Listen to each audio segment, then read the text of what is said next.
नमस्कार। प्रदेश डायरी कार्यक्रमको 27औं अङ्कमा तपाईलाई हार्दिक स्वागत छ। यो कार्यक्रम प्रदेश सरकार आन्तरिक मामिला तथा कानुन मन्त्रालय प्रदेश नम्बर 1 विराटनगरसँगको साझेदारीमा तयार पारिएको हो। यस कार्यक्रमलाई तपाईले रेडियो नेपाल प्रादेशिक प्रसारण केन्द्र धनकुटाबाट प्रत्येक शुक्रबार दिउँसो 4:15 बजेदेखि 4:45 बजेसम्म सुन्न सक्नुहुन्छ। प्रदेश डायरी कार्यक्रम रेडियो नेपालको FM 98 100 र 103 मेगाहर्ज, फेसबुक लाइभ र अनलाइनबाट पनि एकैसाथ सुन्न सकिन्छ।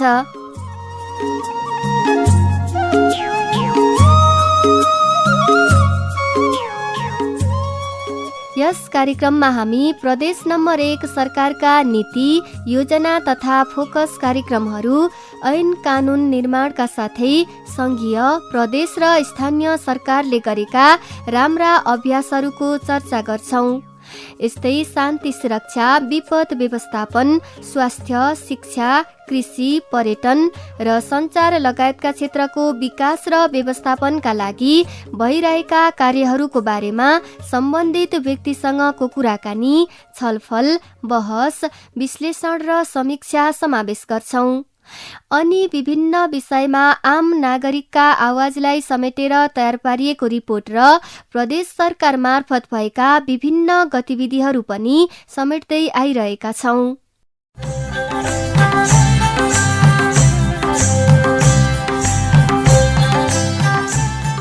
अब लागौं आजको कार्यक्रममा समावेश गरिने विषयवस्तुतर्फ। आजको कार्यक्रममा हामी प्रदेश सरकारको लगानीमा सञ्चालित हिले उत्तरपानी छिन्ताङ सडक कालोपत्रे गर्ने योजनाका बारेमा तयार पारिएको रिपोर्ट, प्रदेश नम्बर 1 मा पर्यटनको सम्भावना तथा पर्यटन विकासका लागि प्रदेश सरकारले गर्नुपर्ने कार्यका बारेमा लिएको जनआवाज र प्रदेश सरकार मार्फत भए गरेका गतिविधि प्रस्तुत गर्नेछौं।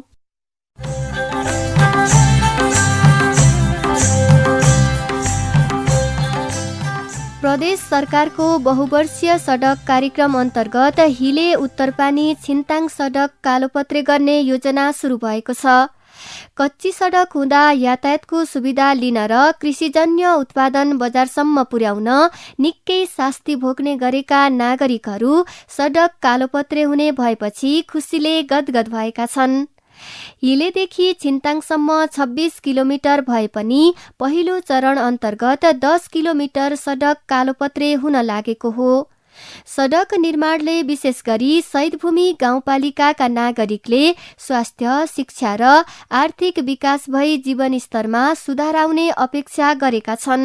सडक कालोपत्रे हुने भएपछि स्थानीयवासी के भन्छन् अनि सडक निर्माणको कार्य कसरी अगाडि बढिरहेको छ त? अब प्रस्तुत छ यसै विषयमा सहकर्मी बलराम दाहालले तयार पार्नु भएको एक रिपोर्ट।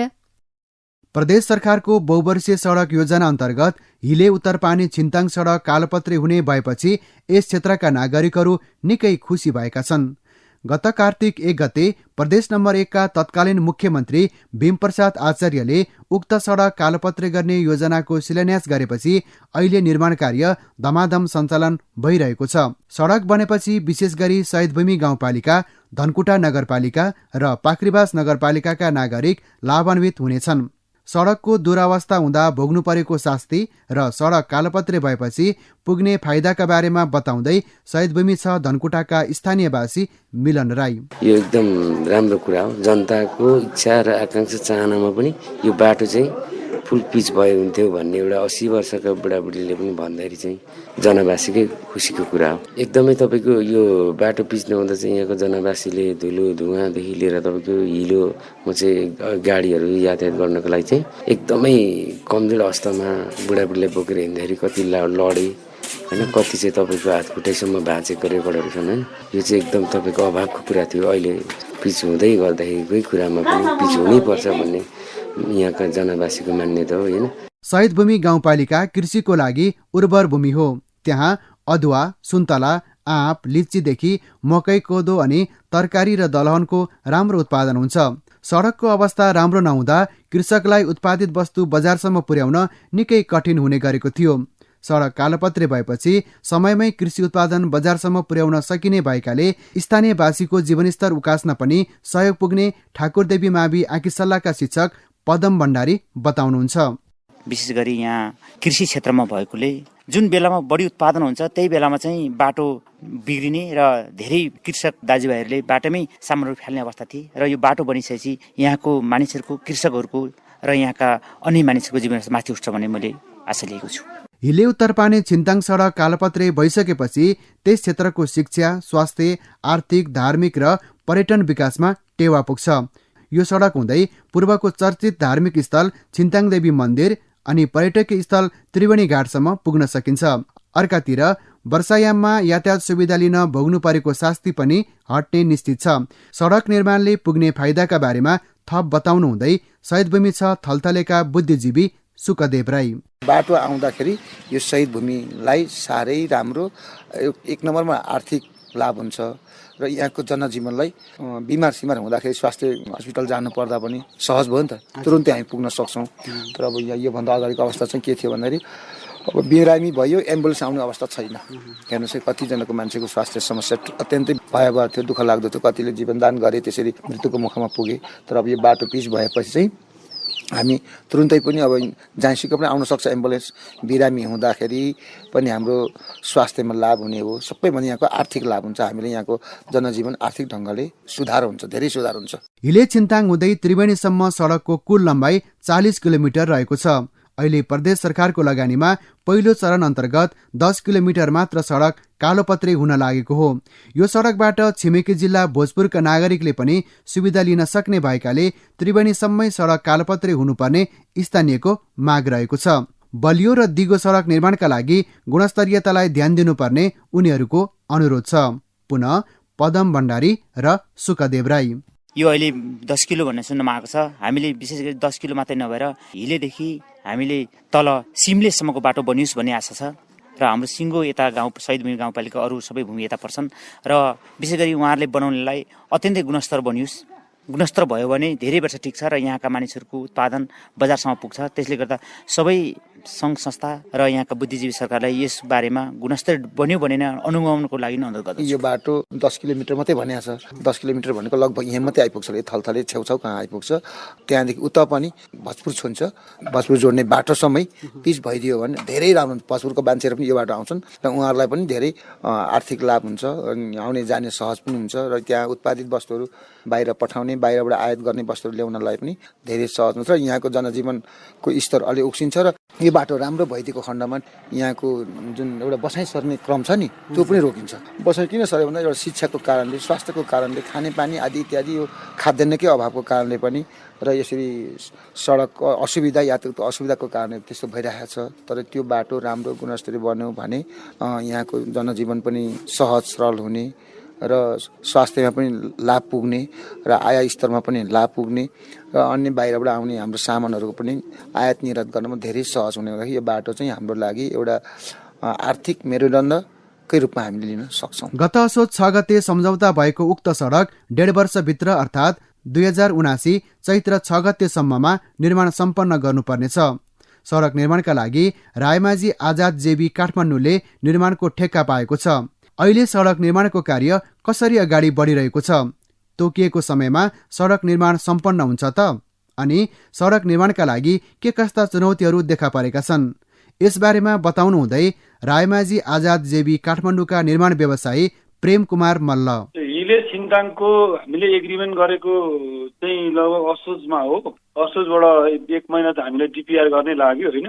हामीले जुन त्यो सर्वे गऱ्यौँ, जैन सर्वे गरेर लगभग काम भएको 1.5 महिना भयो। अहिले तीव्र रूपमै भइरहेको छ। अहिले चाहिँ हामीले त्यो नाली, जाली र स्ट्रक्चरहरूको काम सुरु गरिरहेका छौँ। अहिले लगभग यो धर्मशालभन्दा काम अगाडि नै बढिरहेको छ। अहिले राम्रै प्रगति भइरहेको छ।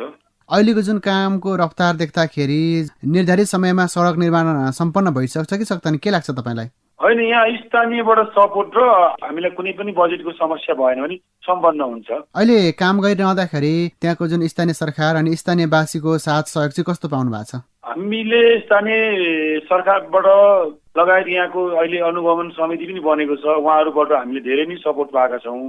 अहिले जति पनि घरहरू परेका थिए त्यो घरहरू उहाँहरूले आफूले नै हटाइरहनु भएको छ। यहाँ अहिले हालसम्म चाहिँ हामीले सहयोग राम्रै पाएका छौँ। यहाँ स्थानीयबाट भयो, जस्तै यहाँ जनप्रतिनिधिहरू हुनुहुन्छ, दुईपट्टिको एउटा धनकुटा नगरपालिका वडाध्यक्ष, पाखरीबास नगरपालिकाको यदि बिच सिमाना पर्दो रहेछ, उहाँहरू दुई तर्फबाटै हामीलाई सहयोग मिलेको छ सर। अहिले जुन काम सञ्चालन गरिरहँदाखेरि देखिएको मुख्य चुनौती चाहिँ के छ? एउटा मुख्य चुनौती भनेको चाहिँ अब हाम्रो यो विद्युतको पोलहरूबाट चाहिँ अब कामै अलिकति ढिला हुने हो कि जस्तो पनि लागिरहेछ कि। विद्युतमा हामीसँग चाहिँ रिलोकेसनको आइटममा तपाईँको कमै पैसा छुट्याएको छ होइन। हामीले छुट्याएको पैसा त्यो रिलोकेसनबाट भ्याउँदैन। अब यहाँ सबै पोलहरू यहाँ धरा नै छ, सबै काठको पोलहरू छ, कोही 20-30 वर्ष अगाडिको पोलहरू छ, सबै लाइनबाट चाहिँ समस्या होला कि जस्तो भइरहेछ कि। अरू सबै ठिकै छ सर। कुनै पनि ठाउँको विकासका लागि सडक पहिलो शर्त हो।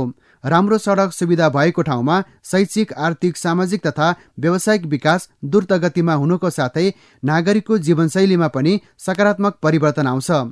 हिले उत्तरपानी छिन्ताङ सडक योजना कस्तो प्रकारको योजना हो? सडक निर्माणका लागि कति बजेट विनियोजन गरिएको छ? हिलेदेखि त्रिवेणीसम्म नै सडक कालोपत्रे गर्न भावी योजना के छ त? यसबारेमा थप जानकारी दिनुहुँदै योजना कार्यान्वयनको जिम्मा पाएको प्रादेशिक विशेष सडक निर्माण आयोजना विराटनगरका कार्यालय प्रमुख रेवती रमण पराजुली, यो सडक हिलेदेखि उता छिन्ताङ त्रिवेणीसम्म पुग्ने धनकुटा जिल्लाको चाहिँ महत्त्वपूर्ण सडक हो। यसको जम्मा लम्बाइ 40 किलोमिटर हुने भए तापनि अहिले चाहिँ हामीले 10 किलोमिटर खण्डमा काम गर्दैछौँ। त्यसको कालोपत्री गर्ने कार्य सुरु हुन गइरहेको छ। अहिले चाहिँ प्रारम्भिक कुराहरू माटो काट्ने, चेन बनाउने, सम्याउने, वालहरू लगाउने यस्तो कामहरू भइरहेको छ। यो अस्फाल्ट कङ्क्रिट प्रविधिबाट चाहिँ कालोपत्री गर्ने सडक हो। यसको ठेक्का सम्झौता चाहिँ 29 करोड 72 लाख 98 हजार हो। अब यस वर्षलाई चाहिँ जम्मा 3 करोड बजेट मात्रै छ। अब नेपाल सरकारसँग अनुरोध गरेर प्रदेश सरकारले अब थप रकम माग्ने गरिरहेको छ। त्यही अनुसार कामहरू चाहिँ अगाडि बढिरहेका छन्। अब अहिले नि पर्याप्त बजेट चाहिँ छैन। यो योजना चाहिँ 1.5 वर्षभित्रमा सम्पन्न गर्नुपर्ने हाम्रो लक्ष्य रहेको छ। हजुर, अनि बाँकी रहेको यो 30 किलोमिटरसम्म पनि यो कालोपत्र विस्तार हुन्छ कि के छ योजना, यसको भावी योजना? अब अहिले हामीले चाहिँ अगाडि अब बजेटकै कारणले अगाडिको ठेक्का निकाल्न सकिरहेका छैनौँ होइन। यसको लागि चाहिँ बाँकी खण्डको लागि अब अर्को एउटा एडिबी को सहयोगमा चाहिँ आरसिआइपी रुरल कनेक्टिभिटी इम्प्रुभमेन्ट प्रोजेक्ट भन्ने छ। त्यसको दोस्रो फेजमा चाहिँ यो सञ्चालन गर्ने भनेर तल त्रिवेणीसम्मकै सर्वेक्षण कार्य चाहिँ सम्पन्न भइसकेको छ। हामीलाई आशा छ माथिको 10 किलोमिटर बनिसक्दाखेरि त्यो पनि अर्को आयोजना मार्फत चाहिँ निर्माण कार्यको सुरुवात हुन्छ। सडक विकासको मेरुदण्ड हो, त्यसैले नागरिकले सरकार समक्ष सडककै योजना बढी माग्ने गरेका छन्। नागरिकको मागलाई ध्यान दिँदै 1 नम्बर प्रदेश सरकारले सडकको विकास र स्तरोन्नतिलाई प्राथमिकतामा राखेको छ। नागरिकको सहभागितामा भएको विकास मात्र सफल र दिगो हुन्छ। त्यसकारण कुनै पनि योजना सञ्चालन गर्दा नागरिकको सक्रिय सहभागिता हुन जरुरी छ। हिले उत्तरपानी छिन्ताङ सडकको कालोपत्रे गर्ने योजनालाई गुणस्तरीय र दिगो सडक निर्माणका लागि प्रदेश सरकार, निर्माण व्यवसायी, सरकारवाला निकाय र स्थानीयवासीबीच आपसी समन्वय र सहकार्य हुन आवश्यक छ। अनि अनुगमन र मूल्याङ्कनलाई पनि उत्तिकै ध्यान दिनु पर्दछ।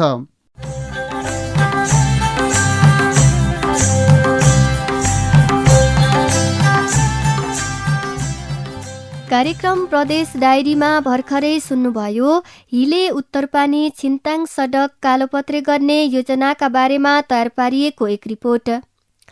सडकपछि अब पर्यटनका कुरा। नेपालले पर्यटनलाई आर्थिक विकासको आधारको रूपमा लिएको छ। मुलुकको कुल ग्रास्त उत्पादनमा पर्यटन क्षेत्रले करिब 2.5% योगदान गर्दै आएको छ। प्रदेश नम्बर 1 सरकारको प्रथम आवधिक योजनाका अनुसार पर्यटनबाट प्रदेशको कुल ग्रास्त उत्पादनमा 1.93% योगदान रहेको छ। प्रदेश नम्बर 1 ले पर्यटन क्षेत्रको दिगो विकासद्वारा आय र रोजगारीका अवसरहरू वृद्धि गर्ने लक्ष्य लिएको छ। प्रदेश नम्बर 1 मा पर्यटनको अवस्था कस्तो छ अनि यसको विकासका लागि प्रदेश सरकारले के गर्न जरुरी छ? यसबारेमा सहकर्मी सुखकला राईले मोरङ र सुनसरी जिल्लाका केही सर्वसाधारणलाई सोध्नु भएको छ। मेरो नाम हरिमास तोला हो। मेरो यी महेन्द्रनगर 4 हो, बडा क्षेत्र 7 हो अहिलेको। अब पर्यटकीय स्तरमा लगानी गर्ने हो भने भन्दा धेरै पर्यटकहरू भित्राउन सकिन्छ। किन भन्दाखेरि तपाईँलाई जब 800-900 थरीका हाम्रा प्रजातिका चराचुरुङ्गीहरू यही ठाउँमा पाइन्छ, तिनीहरूलाई संरक्षण गर्ने तपाईँलाई यी कोशी नदीहरू छ, यी कोशी नदीहरूमा बोर्डहरू लगाउने, रिसोर्टहरू बनाउने, दुनियाँ पार्कहरू बनाएर यसैलाई अझै अहिले जुन हाम्रो एउटा कम्पनीले जुन लगानी गर्न आँटेको छ, भनौँ अन्तर्राष्ट्रियबाट सहयोग आउँदैछ, जुन पुल बन्दैछ हाम्रो कोशी टपुमा जुन पुल बन्दैछ, यो पुल 7.5 किलोमिटर पुल बन्ने भनेर योजना गरिसकेको छ। तर यसमा अहिले कता कताबाट विरोध आइरहेको छ। यो तपाईँलाई विश्वकै लामो पुल हो भनेर चाहिँ मान्छेले यहाँ प्रमाणित गराउन खोजे पनि अहिले यो लागू हुन सकेको छैन। यो लागू नहुँदाखेरि भनेको पर्यटकहरू भित्रिँदैनन्। अब यीका जडीबुटीहरूलाई संरक्षण गरेर यिनै जडीबुटीहरूलाई उत्पादन गर्ने, यही सप्तकोशीको पानीलाई चाहिँ हामीले अन्तर्राष्ट्रिय बजारमा लगेर बिक्री वितरण गर्ने, त्यो खालको सरकारले एउटा माहौल बनाउने हो भने यो ठाउँ भनेको हामीहरूको तपाईँलाई एकदम आय स्रोत हुने ठाउँ र यही सप्तकोशीको पानी नै बेच्दा पनि यहाँका जनताले विदेश गएर भेडा बाख्रा जस्तो भएर उनीहरू गोठाला हुनु पर्दैन। मेरो नाम कृष्ण प्रसाद निरौला हो। मेरो होटल लालिमाको सञ्चालक, म होटल लालिमा चलाइरहेको छु। म इटरी होटल व्यवसायी सङ्घको उपाध्यक्ष पनि हो। वास्तवमा साह्रै दुःखका साथ भन्नुपर्दछ, तपाईँको हामी कोरोनाले बहुत यो हाम्रो होटल व्यवसाय र पर्यटनलाई धेरै क्षति पुर्याएको छ। प्रदेश सरकारले या हाम्रो सङ्घीय सरकारले, नेपाल सरकारले हाम्रो होटल व्यवसाय र पर्यटनमा लागेका हरेक क्षेत्रमा लागेका साथीहरूलाई दुःखका साथ बोल्नुपर्ने हुन्छ। नेपाल सरकारले केही गर्न सकेको अवस्था छैन। तपाईँको हामीले घर भाडाहरू तिर्न सकेका छैन, हामीले बहाल कर बुझाउन सकेका छैन। राज्यले यो क्षेत्रलाई समेटेर हामीलाई ब्याङ्कको ब्याज अथवा हामीलाई चाहिँ के छ भने चाहिँ अब अलिकति व्यवसायलाई चाहिँ छुट्टै किसिमको एउटा प्याकेज ल्याएर एउटा ऋणलाई अलिक सहुलियत गराएर मतलब चाहिँ कर्जा प्रवाह गरिदिएदेखि हामीलाई धेरै राम्रो हुन्थ्यो। पर्यटकहरू आउन छोडेका छन्। हाम्रो छिमेकी बिहारबाट, हाम्रो सिक्किमबाट, हाम्रो दार्जिलिङबाट आउने पर्यटकहरू पनि ठप्प भएको अवस्थामा राज्यले के गर्नु पर्यो भने हाम्रो छिमेकी राज्यहरू, स्टेटहरूसँग, हाम्रो छिमेकी भारतहरूसँग र त्यहाँको पर्यटनहरूसँग हामीले बिजनेस टु बिजनेस हाम्रो मिटिङ राखेर हाम्रो यहाँको पर्यटनलाई वहाँ पठाउने, वहाँको पर्यटनलाई यहाँ पठाउने र यो चाहिँ के छ राज्यबाटै पहल हुनु पर्यो। र काँकडभिट्टाको भन्सारमा हामीले मैत्रिक नेपाल भारत मैत्रिक बसहरू सञ्चालन गरेर यहाँबाट हामीले चाहिँ काँकडभिट्टाबाट सिलगढीबाट हजुरको चाहिँ दार्जिलिङ, सिक्किम र गान्तोकलाई जोडेर हामीले यो ट्रान्सपोर्टेसनको सुविधा नेपाल सरकारले दिन सक्यो भने अवश्य पनि पर्यटन भित्राउनको लागि हामीलाई सहज हुन्छ। म लालबितीवासी गुरुप्रसाद बास्तुला हो। म अहिले सामान किन्नको लागि मेरो सानो व्यवसाय भएको हुनाले केही सामान किन्नको लागि इटरी आएको थिएँ। अब प्राय हप्तामा एकचोटि आउँछु। यहाँ आउँदा इटरीको हालत हेर्दाखेरि मन अलिकति खिन्न हुन्छ। जताततै धुलै धुलो छ। हेर्नुहोस्, यो एक दिन आउँदा मलाई यहाँ उकुस छ भने 12, 14, 15 घन्टा जति दिन बिताउने, जीवनयापन गर्ने साथीहरू, यहीँ साधन चलाउने ड्राइभर, गुरुजी, स्टाफ, गाडीका स्टाफहरू, उहाँहरूलाई झन् कस्तो उकुस मुकुस भएको होला। दूषित हावाको कारणले उहाँहरूले कमाएको सम्पत्ति अथवा जे गरेर जे बनिबुतो गर्नुहुन्छ, जसरी बटुल्नुहुन्छ, त्यो पैसा सबै मेडिकलले लाने भयो र उहाँको जीवन स्तर खच्किँदो भयो। यदि यस्तै रहने हो भने उहाँहरूको फोक्सो कालो हुँदै जान्छ र उहाँहरू शिथिल भएर, रोग भएर मर्नुहुन्छ र उहाँका छोराछोरी अनाथ हुने अवस्था छ। त्यस कारणले अब जताततै भोलाका टुक्राहरू छरिएका छन्, त्यसलाई बढारकुडार छैन, सरसफाइ छैन, जताततै प्लास्टिक छ। यस्तो दुर्गन्धित अवस्थामा कहाँबाट हामी स्वदेशी मान्छेलाई त आउन गाह्रो भइरहेछ भने परदेशी अथवा अन्तर्राष्ट्रियका साथीभाइहरू, मित्रहरू, नागरिकहरू कसरी आउलान् त? यो सोच्न नसक्ने अवस्था। त्यस कारणले पहिली वातावरण कसरी शुद्ध बनाउने, बाटोघाटोलाई कसरी सुन्दर बनाउने, त्यो एउटा अविलम्ब नियम लागू गर्नुपर्छ। सम्बन्धित निकायलाई उहाँ माथिबाट निर्देशन दिएर हुन्छ कि कसरी हुन्छ। र जति स्वस्थ र जति सुन्दर सहर भयो, गाउँ बस्ती भयो, त्यति नै आगन्तुकहरूलाई हामी भित्राउन सक्छौँ र अर्थतन्त्रलाई अलिकति मजबुत बनाउने टेवामा हामी सम्बलाउन सक्छौँ। सहयोगलाई सरकारलाई सहयोग गर्ने अभियानमा हामी सम्बलाउन भएको ठहर्छौँ। कमसेकम शुद्ध हावा बाँच्ने अवसर प्रदान गरिदिनुहोस्। त्यसो भयो भने हाम्रो स्वास्थ्य पनि सुदृढ जानेछ। हाम्रो कमाएको दुःख गरेर कमाएको सम्पत्ति आर्जेको सम्पत्ति पनि मेडिकलले लाने छैन। हाम्रा नयाँ जेनेरेसनलाई पनि शान्तिसँग अथवा स्वस्थ जीवन प्रदान गर्न सक्छौँ। अन्तर्राष्ट्रिय पर्यटक पनि आउनुहुन्छ र देशको समृद्धि हुन्छ।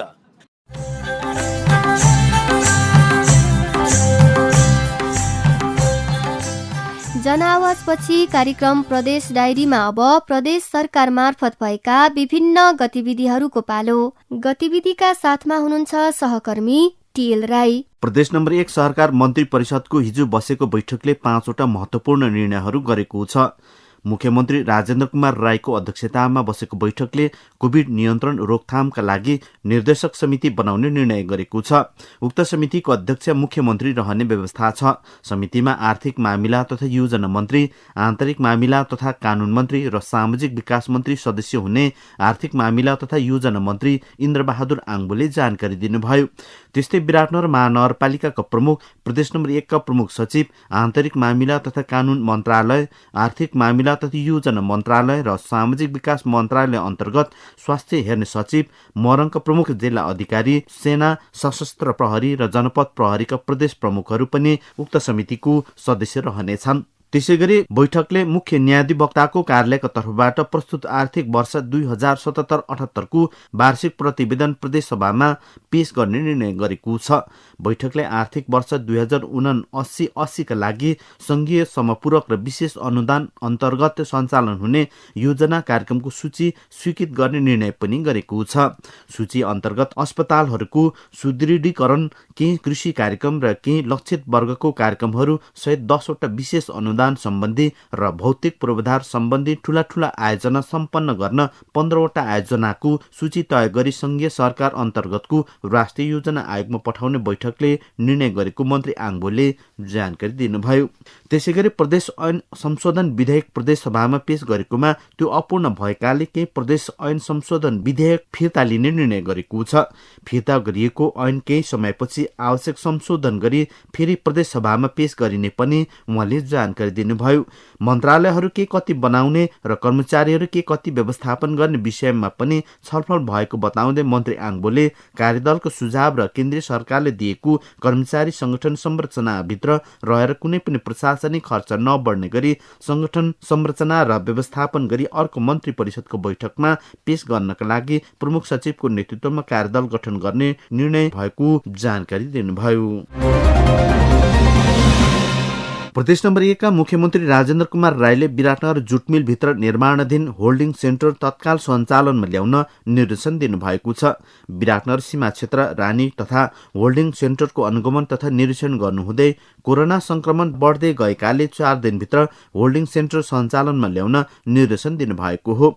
जुटमिल भित्र प्रदेश सरकारको लगानीमा नेपाली सेनाले निर्माण गरिरहेको सो होल्डिङ सेन्टर 1000 शय्याको रहेकोमा 4 दिनभित्र 100 र आगामी 15 दिनभित्रमा 200 शय्याको सञ्चालन गर्ने गरी कामलाई तीव्रता दिन उहाँले जोड दिनुभयो।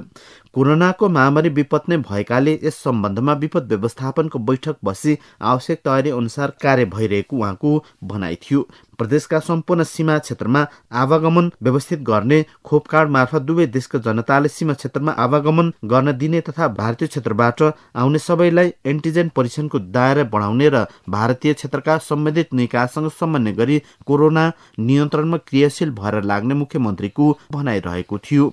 निरीक्षणका क्रममा आन्तरिक मामिला तथा कानून मन्त्री केदार कार्कीले सीमा क्षेत्रमा दुवै देशका नागरिकको आवागमन व्यवस्थित गर्ने बताउनुभयो। उहाँले कोरोना संक्रमण रोकथाम व्यवस्थापनका लागि नागरिकहरूको सहयोग आवश्यक रहेको भन्नुहुँदै स्वास्थ्य मापदण्ड पालन गर्न सबैलाई आग्रह गर्नुभयो। सामाजिक विकास मन्त्री जयराम यादवले सीमा क्षेत्रमा रहेको हेल्प डेस्कमा कोरोना परीक्षणमा पोजिटिभ देखिएकालाई स्थानीय निकायको सहयोगमा होल्डिङ सेन्टर पुर्याउने व्यवस्था मिलाइएको जानकारी दिनुभयो। मोरङका प्रमुख जिल्ला अधिकारी काशीराज दाहालले होल्डिङ सेन्टर तत्काल सम्पन्न गर्ने र अन्य विपदको समयमा समेत यस यसलाई प्रयोग गर्ने बताउनुभयो। होल्डिङ सेन्टर निर्माण लागत 28 करोडको रहेकोमा अहिलेसम्म 16 करोड रकम निकास भइसकेको नेपाली सेनाका गणपति प्रशान्त वज्राचार्यले बताउनुभयो। विराटनगर रानीस्थित हेल्प डेस्कमा भारतबाट नेपाल आउनेहरूको पुस महिनाको 28 गतेसम्म एन्टिजेन परीक्षण गर्दा 69 जनाको कोरोना पोजिटिभ देखिएको छ। उक्त निरीक्षण र अवलोकनका क्रममा प्रदेशका प्रमुख सचिव डाक्टर रामप्रसाद घिमिरे, आन्तरिक मामिला तथा कानून मन्त्रालयको सचिव काली प्रसाद पराजुली, नेपाली सेना, सशस्त्र प्रहरी र नेपाल प्रहरीका प्रमुखहरू एवं प्रदेशका उच्च पदस्थ कर्मचारीहरूको सहभागिता रहेको थियो। प्रदेश नम्बर 1 सरकारका आन्तरिक मामिला तथा कानून मन्त्री केदार कार्कीले संघीयताको कार्यान्वयनमा सबैको भूमिका महत्वपूर्ण रहने बताउनु भएको छ। गत मंगलबार संवाद समूह प्रदेश 1 ले आयोजना गरेको संघीयताको 4 वर्ष र नागरिकको अपेक्षा विषयक छलफल कार्यक्रममा उहाँले संघीयता कार्यान्वयनमा सबैको उत्तिकै महत्वपूर्ण भूमिका रहने बताउनु भएको हो।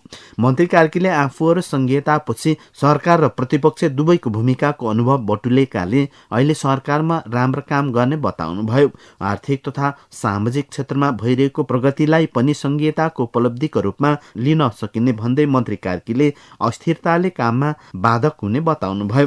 उहाँले कानुनी अभाव र साना काममा पनि केन्द्रकै मुख ताक्नु पर्दा समस्या हुने गरेको उहाँको भनाइ छ। कार्यक्रममा सहभागी वक्ताहरूले संघीयता आएपछि आफ्नो अधिकार स्थापित गर्नुपर्ने कुरामा जोड दिएका थिए। उहाँहरूले संघीयतापछि वित्तीय तथा आर्थिक प्रशासनिक क्षेत्रमा सुधार, पूर्वाधारको क्षेत्रमा लगानी बढिरहेको, शासकीय पद्धतिको स्वरूप बदलिएको बताएका थिए। सहभागीहरूले प्रदेश संरचना आएपछि अधिक खर्चको भार बढिरहेको पनि बताएका छन्। कार्यक्रममा प्राध्यापक कृष्ण पोखरेल, पूर्व राज्य मन्त्री जसमाया गजमेर, विभिन्न पालिकाका प्रमुख उपप्रमुख लगायत सरकारवाला निकायका प्रतिनिधिहरूको सहभागिता रहेको थियो। प्रधानमन्त्री कृषि आधुनिकीकरण परियोजना कार्यान्वयन इकाइ मोरङले मोरङको जहदा गाउँपालिका 4 मा गत मंगलबार बाली उपचार शिविर सञ्चालन गरेको छ। तरकारी बालीमा लाग्ने रोग किराको पहिचान तथा त्यसको रोकथाम गर्न सहज होस् भन्ने उद्देश्यले परियोजनाले एक दिने शिविर सञ्चालन गरेको हो। परियोजना कार्यान्वयन इकाइ तरकारी जोनको आयोजना र बाली प्रयोगशाला प्रदेश नम्बर 1 तथा कृषि ज्ञान केन्द्रको सहयोगमा शिविर सञ्चालन भएको हो। शिविरबाट जहदा गाउँपालिका तथा कटहरी गाउँपालिकाका 40 जना भन्दा बढी किसानले सेवा लिएको परियोजना प्रमुख विनोद कुमार मण्डलले बताउनुभयो। जहदा गाउँपालिकाको 3 र 4 तथा कटहरी गाउँपालिकाको 2, 3, 4 र 6 नम्बर वडामा चालु आर्थिक वर्षदेखि परियोजनाले तरकारी जोन कार्यक्रम सञ्चालनमा ल्याएको छ। 550 हेक्टर क्षेत्रफलमा विस्तार भएको जोन कार्यक्रमलाई लक्षित गर्दै शिविर सञ्चालन गरिएको र बालीमा लाग्ने रोग नियन्त्रणका लागि किसानहरूलाई निशुल्क विषादी समेत वितरण गरिएको परियोजना प्रमुख मण्डलले बताउनुभयो। तरकारीको पकेट क्षेत्रको रूपमा चिनिने जहदा गाउँपालिकाका किसानहरूले तरकारीका बिरुवा ल्याएर शिविरमा जाँच समेत गराएका थिए। बाली संरक्षण प्रयोगशालाको निमित्त प्रमुख घनश्याम बरालले शिविरमा जाँच गर्दा काउली, बन्दाकोपीहरूमा पुतली लाग्ने, अन्य तरकारी बालीमा ढुसी, डडुवा र जरा कुहिने रोग तथा गोलभेडामा भाइरस बढी देखिएको बताउनुभयो। कटहरीका किसान शिवनाथ सिंहले परियोजनाले किसानको घर आँगनमा शिविर सञ्चालन गरेपछि बालीमा लाग्ने विभिन्न प्रकारको रोग तथा त्यसको रोकथामको बारेमा जानकारी भएको बताउनुभयो।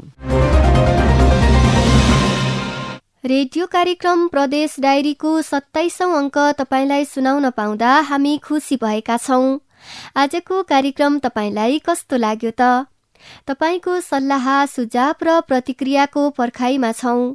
तपाईको गाउँठाउँमा प्रदेश सरकार मार्फत सञ्चालन भएका योजना तथा कार्यक्रम र त्यसले पारेको प्रभावका बारेमा पनि हामीलाई आफ्ना कुरा भन्न सक्नुहुन्छ। जसका लागि हामीलाई पत्रचार गर्ने ठेगाना हो रेडियो कार्यक्रम प्रदेश डायरी, आन्तरिक मामिला तथा कानून मन्त्रालय, प्रदेश नम्बर 1 विराटनगर। यस्तै रेडियो नेपाल प्रादेशिक प्रसारण केन्द्र, प्रदेश नम्बर 1 धनकुटा। हाम्रो टेलिफोन नम्बर रहेको छ 026 522 387 अनि इमेल ठेगाना रहेको छ rnedkt@gmail.com।